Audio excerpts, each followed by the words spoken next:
So I'm working on these Robinson Ranger BattleTech miniatures. And what's cool about these, not only do I get to redeem myself from painting so much red Kador models from War Machine, but I get to paint something unique and interesting with this kind of camo. And as you notice, there's a bit of a purple fade going on with this, going from purple to red. So without further ado, let's dive into this. Now, I have a base of basilisk red and medium purple as my base color. And as I start working on sponging the base coats, I mix those two colors once again together, but more of the red this time, just so I can start building up some of that royal purple look so it can look underneath that red.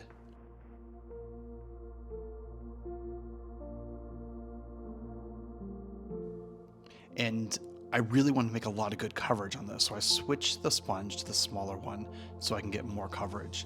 Now I'm ditching the purple and mixing pure red this time with the basilisk red so I can start building up even higher with the reds so I can get higher away from the purple and more to red.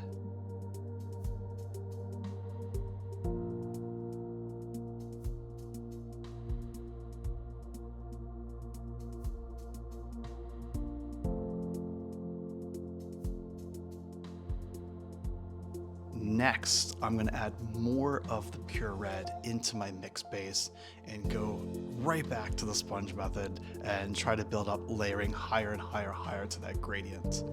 And let me just mention, this unit is amazing. I didn't realize in their lore they were wiped out and then they were re-established by the leaders, and they have a great hatred for the Draconis Combine. So they're a unique group. I am mixing now just red, the pure red, so I can build up the colors even stronger with that brighter red. And again, the brighter you go, take off more of the paint from the sponge so you can apply less paint to build up that really cool gradient. I'm using rust red with washing it. I do this because it darkened up the purple. I could opt not to do this if I started with a darker purple base. I did this with my test model, and now I'm kind of stuck doing it because I like the effect. And to wipe off that rust red, taking just the mineral spirits and just kind of easily dabbing it off, and I take off a lot of it, and it really just darkened up the purples. So this could be opted out. I like the result though. Now I jump right back to that pure red because I want to get back to the brightness. In the next level of that, I'm mixing some orange to the base just so I can get a little bit of that orangey red at the very tips of the armor plates. Now, orange is a really big common color to add to reds to highlight. I want to do it gradually. I don't want to do it too bright with the orange. Now, as you see, this kind of camo goes diagonal. I'm trying to keep a diagonal motion to keep things consistent, but also it kind of reads well because if it goes the same direction diagonally, it looks good on, I guess, kind of the scale model. And this is stippling. And stippling, I'm doing a bit of like a bouncing motion with the brush, and I'm kind of just trying to create shapes. Now, someone mentioned on the short video I did the other day, you can take another brush onto this, like a makeup small sponge, to create even further shapes. So that's just something added, and thank you whoever shared that the other day. And I'm just creating some shapes using the stippling and making kind of unique little shapes and patterns. And this is kind of the same thing you see with the reference images from this group if you look on camo specs. So it's really unique, and I really like this kind of camo because it's cool looking and interesting. A little bit of a highlight on it, so I'm mixing some of this London gray to my black and just barely touching some of the black spots. Not much, just giving a little bit of a highlight.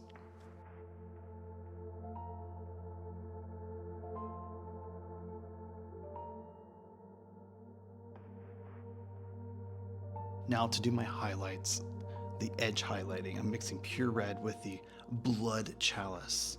These war paint fanatic names are really interesting, but I'm doing that little bit of a fat highlight to begin with, and I'm hitting the edges. Now, to make sure when doing edge highlighting is when you dip your brush in the paint, kind of pull away from it when you put it in the paint so you don't overload your brush.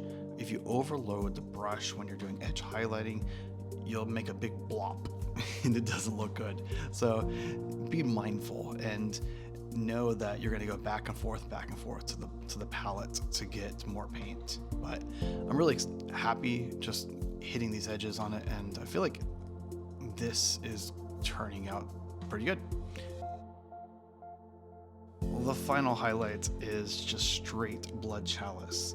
I'm not going to add orange for the highlights on this, so I'm just hitting the final little edges, and this Savage Wolf model gives lots of cool sharp edges. So if you're painting the same model, enjoy, because it's much better than other CGL BattleTech miniatures with sharp lines. And this is something to be mindful of. You can kind of brace the model in your other hands. It helps me to get those small lines that you see. I don't think I would be able to get that sharp line if I wasn't bracing my finger on there. Just try it. I mean, it's not bad to attempt different things. Now I'm using off-white to create these little dots. I took off a majority of the paint and I'm just doing these small dots. I see some people make the mistake when doing these dots where they overload their brush and they blop. I love that word, blopping on the paint. So be careful when doing these. Get minimal paint on, and what I noticed, doing it upside down made it easier to accomplish. So enjoy. And for the metals, I'm just using, like I have been in every single video, iron hand steel. One day I'll switch away from this and just covering up some of the metal parts here on the Savage Wolf.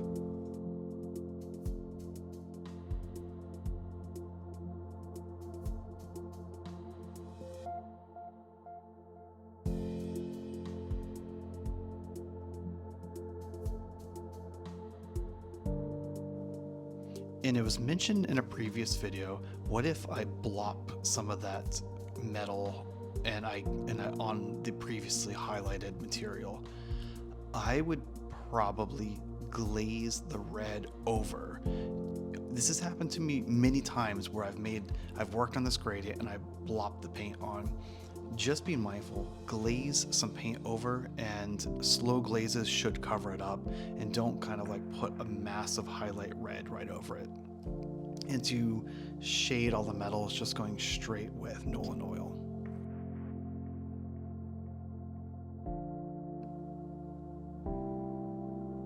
Now I'm doing the same cockpit glass as I've done previously.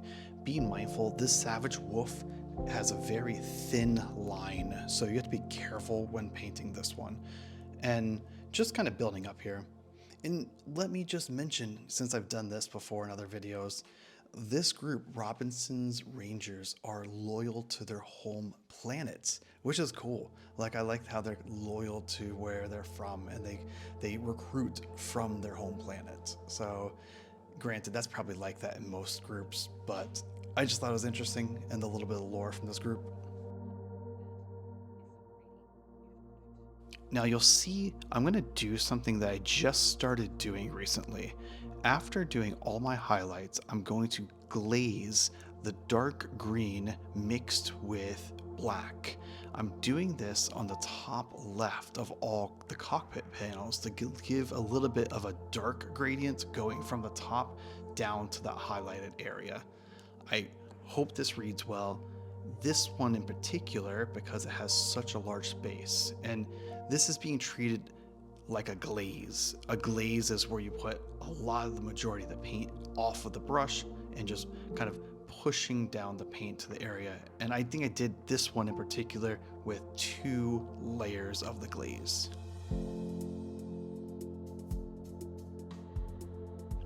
Almost done. I'm just gonna highlight all the metal parts minimalistically, as I like to do, where just not trying to overdo it with the silver highlights. And I'm wanting to pick out these little missile pods.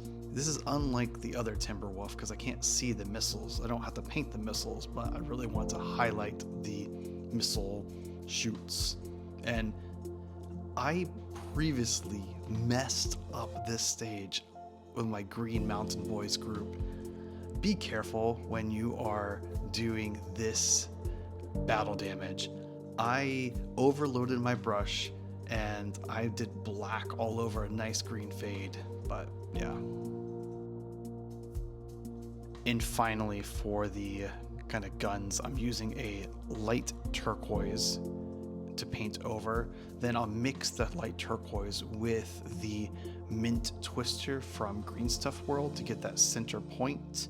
And finally, mixing mint twister with a little bit of white just in the center. Previously, I have overloaded fluorescent paints on this, and I just want to try something different. And I feel like that's a fun way with miniatures. Always try a new method and see how that works for you.